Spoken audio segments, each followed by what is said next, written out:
જાનકીએ અધમણનો નિશાસો મૂક્યો. હું તો અત્યારે જ તારી સાથે ગંધર્વ લગ્ન કરવા તૈયાર છું, પણ લાચાર છું. મારું એંગેજમેન્ટ થઈ ગયું છે. પાર્ટી પ્લોટમાં 5,000 જેટલા ખેલૈયાઓ કુંડાળે વળ્યા હતા. એક યુવાન રંગીલો બનીને આવ્યો હતો. એક યુવતી શણગાર ધરીને આવી હતી. પહેલું જ નોરતું હોવાથી જાનકીના ગ્રુપમાંથી બીજું કોઈ આવ્યું ન હતું. પણ જાનકીને ગરબાનો એટલો બધો ગાંડો શોખ હતો કે એ એક પણ રાત ચૂકવા માંગતી ન હતી. નોરતાની પહેલી રાત હતી. જાનકી ટ્રેડિશનલ કપડાં ધારણ કરીને પોતાની સ્કૂટી પર ગરબે ઘૂમવા નીકળી પડી હતી. જો કોઈની નજર લાગવામાં તથ્ય જેવું હોય તો પાર્ટી પ્લોટ સુધી પહોંચતા પહેલા જ જાનકીને 3,000 પુરુષોની નજર લાગી ચૂકી હતી. સુંદર ગોળાકાર ચહેરો પૂર્ણ ખીલેલા ચંદ્ર જેવો લાગતો હતો. 21 વર્ષની અબોટ કાયા છણિયા છોળીમાં રબારણ જેવી રૂપાળી અને પવિત્ર લાગતી હતી. કાનમાં, ડોકમાં અને હાથમાં ઓક્સોડાઇઝ ઘરેણાં અને રંગબેરંગી માળાઓ ધ્યાન ખેંચતી હતી. જાનકીના રૂપાળા ચહેરા પર શક્તિની ભક્તિનું તેજ ચમકતું હતું. એવું લાગતું હતું જાણે જગતજનની મા ભવાની પોતાના અંગોમાં થનગનાટ ભરીને મનુષ્ય અવતાર ધારણ કરીને પૃથ્વીલોકમાં ઉતરી પડ્યા હોય. ગરબે ઘૂમતા ગોળ સકરાવામાં ખાલી જગ્યા શોધીને જાનકી ગોઠવાઈ ગઈ. થોડી જ વારમાં એણે લય પકડી લીધો. એનું સૌંદર્ય, એનું લાસ્ય, એના દૈહિક વળાંકો અને ગરબે ઘૂમવાની એની મનભાવન અદાઓ જોઈને યુવાનો એની તરફ ખેંચાવા લાગ્યા. બધાને જાનકીની સાથે જોડી જમાવવી હતી. જાનકીએ ગરબે ઘૂમતા ઘૂમતા જ એ બધા સેલસબીલાઓ તરફ નજર ફેંકી દીધી. કોઈ રાજકુમારી જેમ સ્વયંવરમાં પોતાનો રાજકુમાર પસંદ કરી લે તેવી જ રીતે જાનકીએ પોતાનો જોડીદાર પસંદ કરી લીધો. કશું જ બોલ્યા વગર થોડી વારમાં બંને સામસામે ગોઠવાઈ ગયા.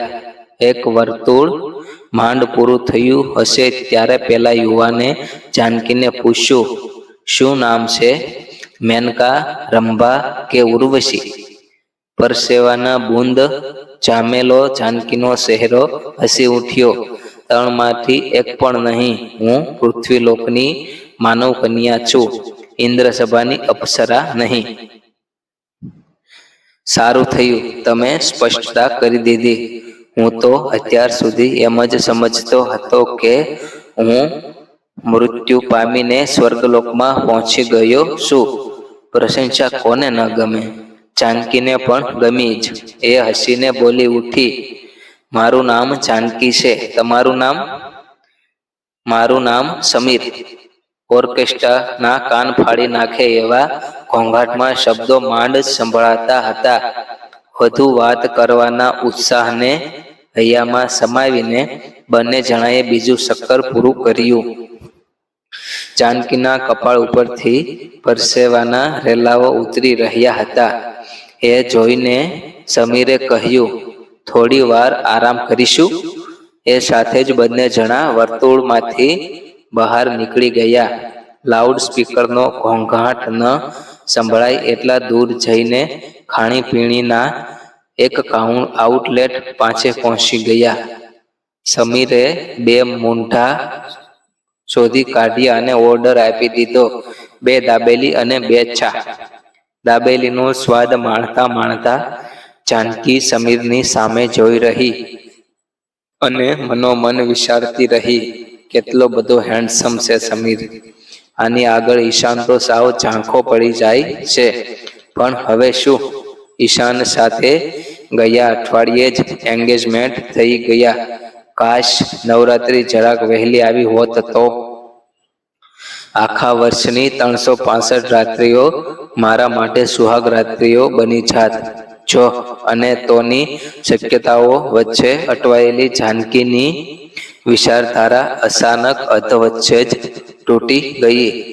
સમીર એને પૂછી રહ્યો હતો, અરે તમે મેકઅપ પણ નથી કર્યો? હું તો સમજતો હતો કે તમે બ્યુટી પાર્લરમાં હેવી મેકઅપ કરીને આવ્યા હશો, પણ આ પરસેવાએ સાચી વાત જાહેર કરી દીધી. આટલા બધા રેલા દળદળતા હોવા છતાં તમે હજી પણ એટલા જ રૂપાળા દેખાવ છો. કોઈ છોકરી ખરેખર આટલી ગોરી હોઈ શકે ખરી? જાનકીએ આંખમાંથી કામબાણ છોડ્યા અને હોઠ પરથી કટાક્ષ વેણ. બીજા કોઈની તો મને ખબર નથી, પણ હું તો આટલી ગોરી જ છું. તમને વિશ્વાસ ન પડતો હોય તો પાણીથી ચહેરો ધોઈને બતાવું. પછી પોપછા ઢાળીને ધીમા સ્વરમાં એ બોલી ગઈ, દેખાવમાં તો તમે પણ કઈ કમ નથી. તમે દેવરાજ ઇન્દ્ર તો નથી ને? જેવી રીતે અણુ વિસ્ફોટ 1-2 સેકન્ડમાં જ થઈ જતો હોય છે, તેવી રીતે પ્રેમ વિસ્ફોટ પણ ક્ષણાર્ધનો જ મામલો હોય છે. દાબેલી અને ચા પૂરા થઈ રહે એ પહેલા તો સમીર અને જાનકી એકદમ નિકટ આવી ગયા. ગરબાને ઠેકાણે રહ્યા અને બંને પ્રેમીજનો મોડી રાત સુધી પ્રેમાલાપ કરતા રહ્યા. એકબીજાનો હાથ પકડીને શહેરની સડકો પર ઘૂમતા રહ્યા. મોડી રાતે છૂટા પડતી વખતે સમીરે પૂછ્યું, આવતીકાલે પાછી આવીશ ને? જાનકીએ માથું હલાવીને હા પાડી. આવતીકાલથી મારું ગ્રુપ પણ સાથે હશે, પણ મને અહીં એ લોકોમાં રસ નથી રહ્યો. હું કંઈ પણ બહાનું બતાવી દઈશ. બીજા દિવસે ક્યાં મળવું એ નક્કી કરીને બંને છૂટા પડ્યા. ઘરે પહોંચીને સ્નાન કરીને જાનકી પથારીમાં પડી ત્યારે રાત્રિના 3 વાગ્યા હતા, પણ એની આંખોમાં ઊંઘ ન હતી. એના ચિત્તનો કબજો સમીરના વિચારોએ લઈ લીધો હતો. કેટલો હેન્ડસમ, કેટલો સ્માર્ટ, વાણીમાં કેટલી મીઠાશ અને ડિઝાઇનર વસ્ત્રોમાં એ કેટલો આકર્ષક દેખાતો હતો. કાશ સમીર મારા જીવનમાં 1 અઠવાડિયા પહેલા કેમ ન આવ્યો? જો એવું થયું હોત તો મેં ઈશાન સાથે સગાઈ કરવાની ના જ પાડી દીધી હોત. આ સાથે જ વિચારોનો વંટોળ ઈશાનની દિશામાં ફંટાઈ ગયો. ઈશાન સંસ્કારી યુવાન હતો. મલ્ટીનેશનલ કંપનીમાં ખૂબ સારા હોદ્દા પર જોબ કરતો હતો. આકર્ષક પગાર મેળવતો હતો. બોસ પછીનું 3જું સ્થાન એનું હતું. જો બધું સારી રીતે ચાલતું રહે તો એકાદ વર્ષમાં પ્રમોશન પામીને એ બોસનો જમણો હાથ બની જવાનો હતો. બધું જ સારું હતું, પણ ખાટલે મોટી ખોડ એ હતી કે ઈશાન તદ્દન રસિક અને સીધો સાદો પુરુષ હતો. સગાઈ કરતા પહેલા જ બંને જણા મળ્યા ત્યારે આ વાતની ચોખવટ થઈ ગઈ હતી. જાનકીએ પૂછ્યું હતું, તમને શેનો શોખ છે? એક પણ વાતનો નહીં. હું ભલો ને મારું કામ ભલું. આ વર્ષો મારા માટે પૈસા કમાઈ લેવાના વર્ષો છે. લગ્ન પછી તું આપણું ઘર અને બાળકો સંભાળજે અને હું મારી કંપની. જાનકીએ બીજો સવાલ પૂછ્યો હતો, તમને રેસ્ટોરાંમાં ડિનર લેવાનું ગમે કે નહીં? જવાબમાં ઈશાને મોટું બગાસું ખાધું. જરા પણ નહીં. એ લોકો રેસ્ટોરાંમાં અંધારું એટલા માટે રાખે છે કે ગમે તેવી કચરા પટ્ટી પીરસે તો પણ તમે પેટમાં પધરાવી દો. મને માંદા પડવું પોસાય જ નહીં. ઠંડી ગાર થઈ ગયેલી જાનકીએ ત્રીજો અને છેલ્લો પ્રશ્ન પૂછ્યો હતો, આપણે સિનેમા જોવા તો જઈશું ને? ક્યારેય નહીં. મને સેલવટાઉ હીરાઓ અને અર્ધનગ્ન હિરોઈનોમાં લેશ માત્ર રસ નથી. આપણું ફેમિલી એ જ આપણા રિયલ લાઈફ ફિલ્મ બની રહેશે, જેમાં હું હીરો હોઈશ અને તું મારી હિરોઈન. જો મમ્મી પપ્પાએ દબાણ ન કર્યું હોત તો જાનકીએ આવા શુષ્ક યુવાન સાથે પોતાની જિંદગી જોડવાની ક્યારેય સંમતિ આપી નહોત. મમ્મી પપ્પાએ વારંવાર આ વાત પર ભાર પાડી મૂક્યો હતો. છોકરો સંસ્કારી છે, એક પણ વ્યસન નથી, કંપનીમાં કેટલો ઊંચો હોદ્દો છે, તને રાણીની જેમ રાખશે.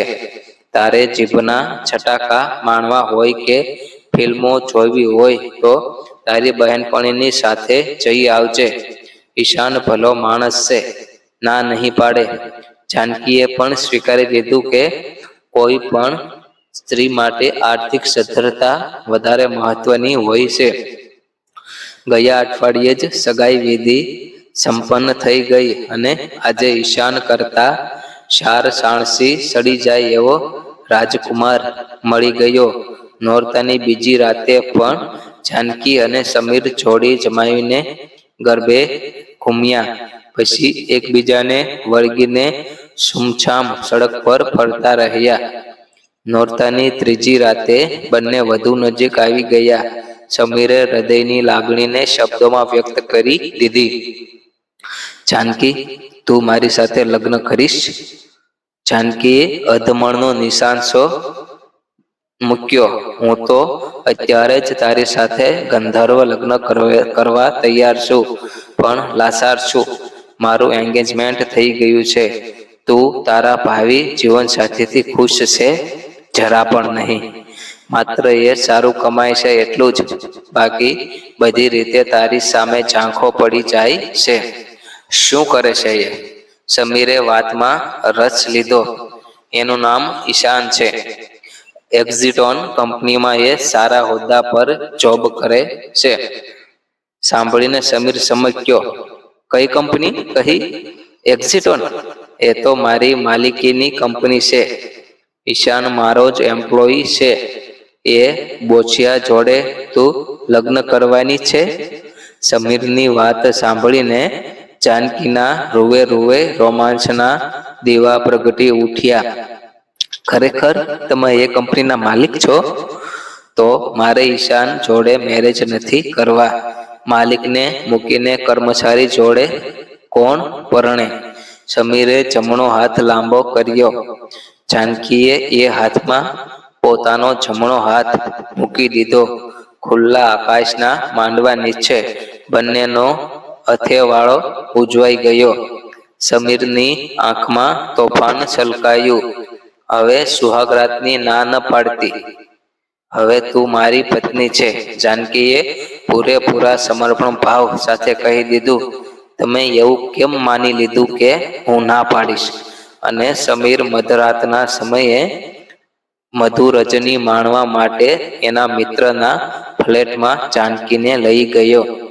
હવાના તરંગો પર પસાર થઈને દૂરથી ગરબાના શબ્દો સંભળાઈ રહ્યા હતા.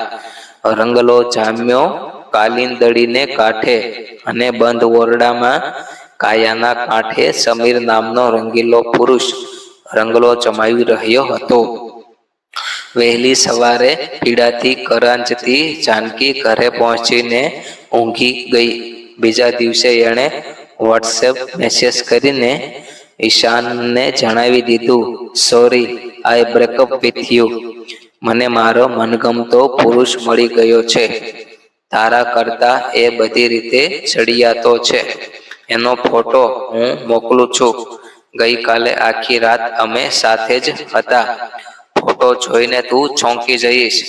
મારો ભાવિ પતિ સમીર તારી કંપનીનો બોસ છે. ફોટો જોઈને ઈશાન ખરેખર ચોંકી ઉઠ્યો, કારણ કે ફોટામાં દેખાતો સમીર એ હકીકતમાં સૌજી હતો. એની ઓફિસની સામે જ સાની કેટલી ચલાવતો હતો.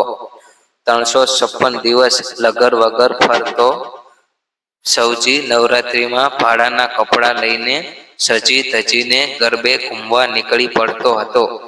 નવરાત્રિમાં ઓછામાં ઓછી 9 અપ્સરાઓને પોતાની વાંકઝાળમાં ફસાવવાનો અને જૂઠું બોલીને એમની કાયાનો રસ પીવાનો એને શોખ હતો. ઈશાને એક પણ મેસેજ કર્યા વગર આ પ્રકરણ ઉપર પૂર્ણ વિરામ મૂકી દીધું. તો મિત્રો, તમને આ વિડીયો હતો તે કેવો લાગ્યો તે કોમેન્ટમાં જરૂર જણાવજો. આપણી ચેનલમાં નવા હો તો ચેનલને સબસ્ક્રાઈબ કરજો. તો હવે પાછા મળશું આપણે બીજી વિડીયોમાં. ત્યાં સુધી આવજો બધા.